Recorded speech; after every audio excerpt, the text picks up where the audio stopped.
Hi, it's Donna Joy Asher, and today I want to talk to you about the shadow side of you. I know right now you're probably like, what the geek is she talking about? But I want to talk about this on purpose for one very important thing, and this is about embracing who we are and learning to love ourselves no matter what, right? Learning to be who we are and who we were born to be, and not learning to try to be something other. And a very important part of that is embracing the shadow side of ourselves. Before I dive into the content of the video, I just want to say if you like this video, make sure you go ahead and click the little like button. It really does help with that YouTube algorithm, and it's going to tell me what you like so I know what to make more of. If you really like me, please make sure to subscribe and click the little bell so that you get notified whenever I release a new video. Right, let's dive back in. Now, when I talk about the shadow side, I'm not talking about evil or bad. What I'm talking about is the parts of us that some people would think of as negative. So when we have negative emotions like frustration, anger, jealousy, fear and pain, we're taught that these things are bad from a very small age, whether or not we're actually told that they're bad or we learn to interpret it that they're bad by the way people act when we do it. So for instance, when a child falls over and hurts themselves, rather than allowing that child to actually realize that they're hurt and to process their pain, it's all like, oh, there, don't worry, don't cry. It's okay, here, have a cookie, right? Because we want the child to stop crying because then we can stop feeling bad and we know they're okay. Therefore, we teach the child that pain, shouldn't be feeling pain, shouldn't be crying, shouldn't be hurt, right? You can't put that out in public because it makes other people feel uncomfortable. Therefore, we learn to hide these things deep inside. We learn not to show them. We learn to pretend that everything's fine all the time. And what happens by repressing that stuff, by pushing back on it, it actually is still inside us, even though we're not acknowledging it, right? And it's inside of us doing things. So stress, anxiety, overwhelm, these things can often come because of the emotions, the negative emotions that we're having, that we're not allowing ourselves to feel, that we're hiding deep inside because we're strong. But in reality, we need to be letting these things out. Other things like high blood pressure, that can be caused by being stressed. Because what happens when we don't allow ourselves to deal with these things, we hide them deep inside and our whole nervous system and we go from being in a parasympathetic nervous system most of the time. Okay, so parasympathetic nervous system is when we're relaxed. That's when we can relax and enjoy ourselves. Sympathetic nervous system is the fight, flight, or freeze. Okay, then we're on guard. So what can happen is when you repress these feelings and hold them deep inside, that your whole nervous system can switch over to being in sympathetic nervous system all the time. So you're always on edge. You're always looking for, if you've met people that they're like scared birds, their eyes are always flitting around, and they're always looking for the danger, they're probably in sympathetic nervous system dystrophy, okay? Whether they're always riding that sympathetic nervous system and they having trouble to relax and to calm down and to enjoy themselves. So this is what happens when we ignore the shadow side of ourselves. When we keep it trapped inside, we start to have psychosomatic disorders where basically the emotions are causing body symptoms. And we're linked body and mind, right? So when we suppress this mind stuff, it starts to pop out in the body. And it can pop out in that, as I said, that sympathetic nervous system disease, like, even cancers and stuff are definitely being linked back to stress. Definitely cardiac disease, right? Heart disease, definitely linked back to stress. Also like, ulcers, linked back to stress, right? So here are things that you don't think of as being psychosomatic. You just think, oh yeah, that's, you know logically, because we know that. So if we know that logically, think about these other symptoms, these other things that are happening within our body that could be linked back to the emotions that were trapped. Now, I'm not saying, yes, I am a dentist. I'm not a doctor, though. I'm not saying that everything that's happening in your body, I'm not making any claims like that. There are health things that are specifically to do with biochemistry and genetics and all that sort of stuff. However, what I'm saying is definitely your emotional state can cause these things to happen. And maybe it was the tipping point. Right? Maybe you were like genetically predetermined or predestined that you could have it, and it was the stress in your body that tipped it. Okay, it was what caused the genes to switch, right? So I personally, when I'm under a huge amount of stress, I used to develop an eye twitch. And the other thing I get is I get a patch of dermatitis breaks out on my lip, right? So they're psychosomatic disorders. Heart arrhythmias, that's another thing I get when I'm under a huge amount of stress. I have heart arrhythmias. So that's just me personally. I know my body, my psychosomatic things that are happening. There are 3 things that happen for me when I'm repressing emotions. Now let's talk about two of these main shadow sides to us, anger and pain. Anger, we're taught that to be angry and to lose control is such a bad thing. Like, we're in this society where you have to behave in a certain way, and you're not allowed to be angry because that would mean that you're not as refined, maybe you're a bit more caveman like, not in control of yourself. But the truth is that we all feel anger, and when we repress that deep inside, it starts popping out as like little snide comments, barbs. We take it out on people that it's not actually coming from, but in our head at that point in time, they deserved it. They deserved us to get angry at them, when in reality we were just angry before they even came along and did whatever it was. We need to learn how to process anger. It's not something we're taught as children. We're taught that we just shouldn't be angry. Turn the other cheek, live and let live, all that sort of stuff, right? Now, I'm not saying that they're not good things to also hold, but I'm saying that when you feel anger, you shouldn't ignore it. You shouldn't hold it inside, because it ends up doing more damage that way, both inside and outside. It ends up coming out when you can't control it anymore and doing more damage and hurting people that you don't want to hurt in the long run. And when you hold it inside, it does damage to you, okay, and who you are. So you need to learn ways of processing anger when you feel it coming up, being in touch with your body, feeling the discomfort, actually sitting and going, what's going on here? What am I feeling? And actually being able to dig down to anger. Now, I have a certain technique I'm going to share with you. Now, you can find your own ways. Anger rooms. I actually looked for one in Perth a few months ago. Anger rooms where you can go and beat the shit out of stuff, break stuff. Unfortunately, the one in Perth closed down at the beginning of COVID, but that would be somewhere that I would frequent. Okay, I'm working through a lot of stuff in my life at the moment. I'm making a huge transition, a lot of anger coming up, but I can't allow it to be there and stay inside me because of, the work that I do with clients, with my hypnotherapy and psychotherapy clients. I can't go into that stuff angry. I need to be able to hold space for them and where they are. The people in my life that I'm dealing with this situation, I don't want to take my anger out on them. I want to be able to be there for them, to support them as well. As we're working through this ugly situation, doesn't mean I have to take my anger out on them. I can go and express my anger in other ways. So here's what I do. I got taught this from my amazing nutritionist, Jerome Verbeek. He's on YouTube. You might want to go and check him out. He's got some great content.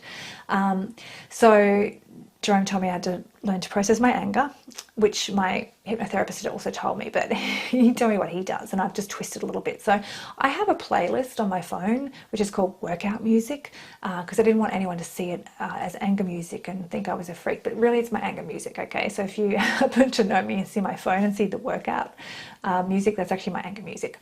So I play it when I'm driving on the freeway at 100 kilometers an hour, so people around me can't hear me, not when I'm sitting at the lights, and I play it really loud and I feel the beat inside my head, and then I yell and I scream and I say stuff. Now, here's what Jerome taught me, which is really interesting. You need to say stuff that's not socially acceptable. You need to be able to yell out shit that's not socially acceptable for this to be really powerful impactful. So stuff that you would never vomit out in public, you let that purge out when you're doing it, and come up with creative stuff like swear words that you might never use yourself, right? Just get it out there.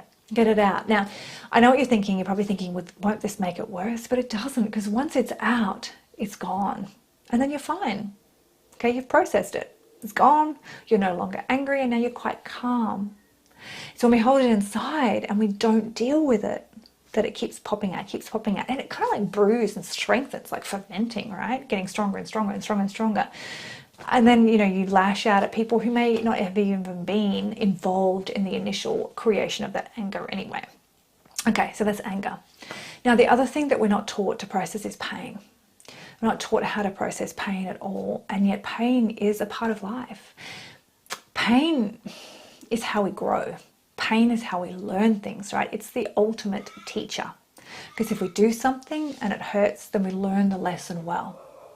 But obviously pain is painful, right? That's why it's called pain. And we don't want to feel it. We want to pretend it's not there.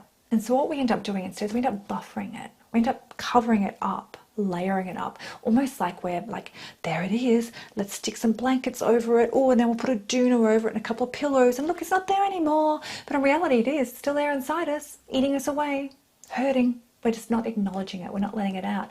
And it can be there for years and years and years. And the clients that I work with in hypnotherapy, we're bringing up these pain and letting it out, stuff that they have dealt with, from when they were toddlers, even small babes. And this pain that they didn't know how to express then, that they couldn't express then because they were too small and fragile, and it would have broken them. Back then they resisted and they hid it down inside, and they formed these beliefs that made it sort of contained it. But it's been there inside them ever since, like decay, right? Needs to come out, needs to be cleared off. Pain can be scary to process because sometimes when you're in the midst of a very painful experience that you're working through, it can feel like it will never end. And you feel like you're going to be, oh great, now I let it out and I'm going to feel like this forever, and it can be scary. And that's one of the things I support my clients through when they're having this pain, that I'm there for them and I'm saying, I'm talking them through it. It's okay, you're going to come through this. Don't worry, don't resist it, don't push it back down, let it out. And then once it's out, it fades, it goes, because they acknowledged it. And they let it go, back out, the energy back out into the universe. It's almost like that whole energy in, energy out, right? We have this, we're always putting out this good energy, always being happy, people pleasing, because that's what, we want, that's what people want. But it's like this negative energy, we take it in and then we never let it back out again. And it's not good for us, it's not healthy for us.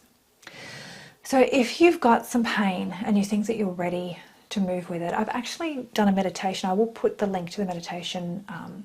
It's on my podcast as well, but I'll put it with this video.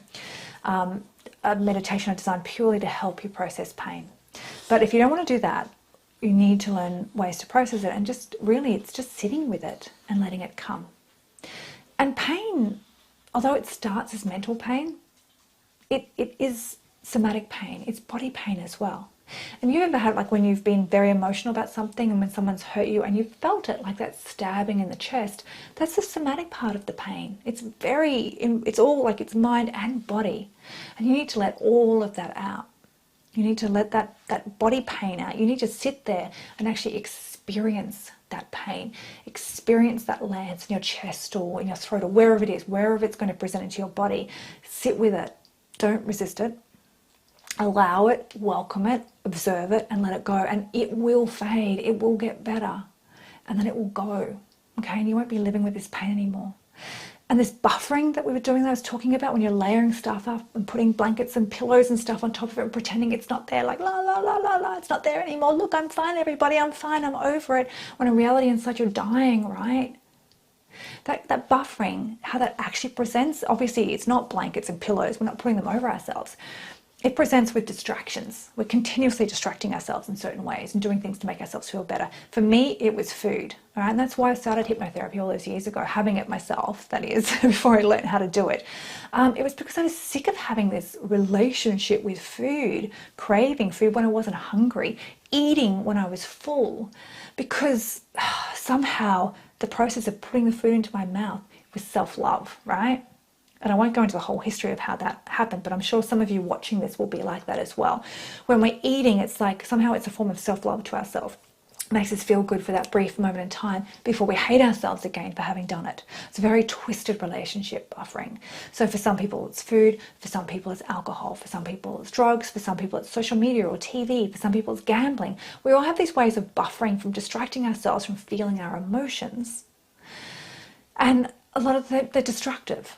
Okay, rather than pulling those layers off, taking the pillows off, taking the blankets off, taking the doona off, and then going, oh, okay, pain, let's deal with you. And I mean, it's not that easy. It's not that easy to find the pain. Obviously, it's painful experiences from our childhood that we aren't even aware are there. That is the problem. And that's where the hypnotherapy and the psychotherapy is so powerful, actually going back, finding out these memories that have caused this pain and these belief systems linked to them. Because when we've got pain like that, then there's always beliefs that are linked to them, like we're not worthy, we're not lovable, and that amplifies the pain, right? It makes it even worse. It's like this thing growing inside us. And as we get older and the more we layer it up and the more we perceive things to make these beliefs true, the worse the pain gets, eating away at us until we are our habits. You know, we are just an alcoholic or a drug addict or a foodaholic or a gambler. And that's because we didn't learn to process pain. Now, for me, having come through some pretty traumatic stuff recently that I'm still working through, one of the things that I had to do was really embrace the shadow side of myself. I had to realize that this was all a part of me and that it was okay. It was okay. And to learn to love that part of me as well. Not just love the part of me that was capable, or the part of me that was, you know, a good friend, or the part of me that was like a great dentist, or this or that, but to love the part of me that was in pain, the part of me that was frustrated, the part of me that was jealous, the part of me that was angry. To love all of myself as a whole. And it was almost like becoming fourth dimensional, because I am already three-dimensional, but by bringing that shadow side of me in and embracing it, accepting it, and loving it, it's like I added this extra dimension to myself, and all of a sudden I was whole again. And the funny thing was that I didn't feel anymore like I had to be proving myself. I didn't feel like I had to be trying to prove myself to other people, because I had accepted myself just the way I was in my wholeness. And look, I'm sure that there's other shadow parts of me that I haven't even acknowledged yet, right? But that's all part of the work, you know, continuous to work on yourself. And that is a journey now that I really enjoy. And what I have learned is that processing pain can actually be a beautiful thing, because once you feel that pain, it's like going over the mountain. When you climb a mountain, right, it's hard work. It's painful getting to the top. But once you get there and down the other side, it was all worth it, right?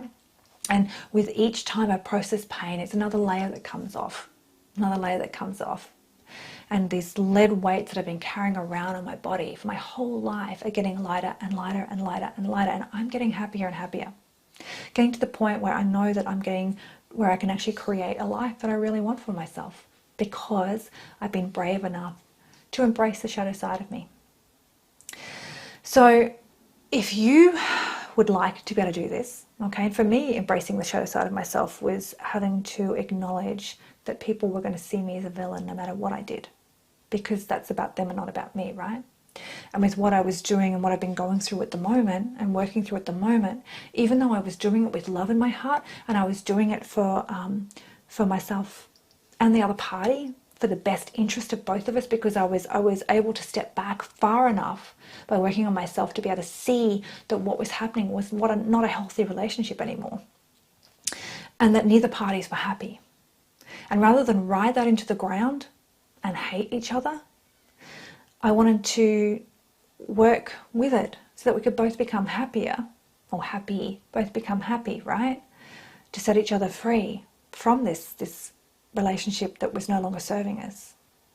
But I was at a point where I could see that and the other party wasn't. So I knew that to do this, and I'm still working through it, I'm still in the process of doing it, I was going to be seen as the villain by people, even though I was doing it with love in my heart and trying to hold space for the other party at the same time and trying to support them on the journey as well. It's quite the paradox, right?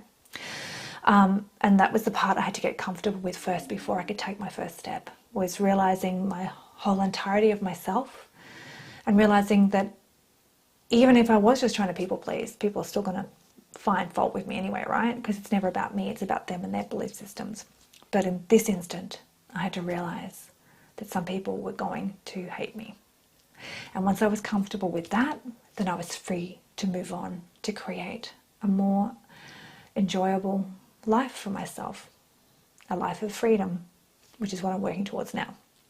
Okay, thank you for listening to me through that.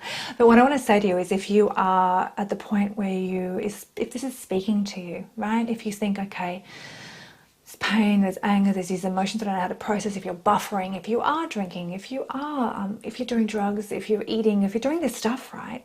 You don't have to label yourself as an addict. You have to label yourself as someone who's buffering your emotions. And if you're brave enough to work into the eye of that storm, right, work down into it, and it's not something that happens overnight, it's a commitment that you do to yourself, realizing that it's going to be hard work and sometimes it's going to be painful, but it's like, ripping off a band-aid. Probably not a good metaphor there. But if you're brave enough to work through those layers, then your need of buffering will decrease. Okay, not going to go away overnight because it didn't form overnight. It happened in layers, right? But you get to the point where all of a sudden that thing that consumed you all the time, that was all you could think about, and you planned around, and you like tried to plan how to make it socially acceptable, and you looked for little ways to do it, right? If you're one of those people, you know what I'm talking about, okay? You'll get to the point where that becomes less and less and less, and then one day you realize that you just forgot about it and you didn't need it anymore. You didn't need it as a crutch. And that's a really beautiful space to be in, because all of a sudden there's room for you to grow and to become who you were born to be. Now, if that is you, if this is speaking your language, then I want to invite you to jump on my calendar, have a talk to me about how I can help you either within group setting in Recode, or working one-on-one together using Recode and hypnotherapy, psychotherapy, so that we can start to dig deep and start to release these negative stuff that's inside you that is causing you to be stuck where you are now. So if you want to jump on my calendar, that's donnajoyasha.com/success-session. I look forward to seeing you then, and I hope you got something out of this video. Even if you don't want to talk to me, I hope that you got something out of this video about how you can start working on these negative things that are trapped inside you, and how you can start to embrace your fullness of your entirety, of who you are, and love yourself for all of it. I will see you on the next video.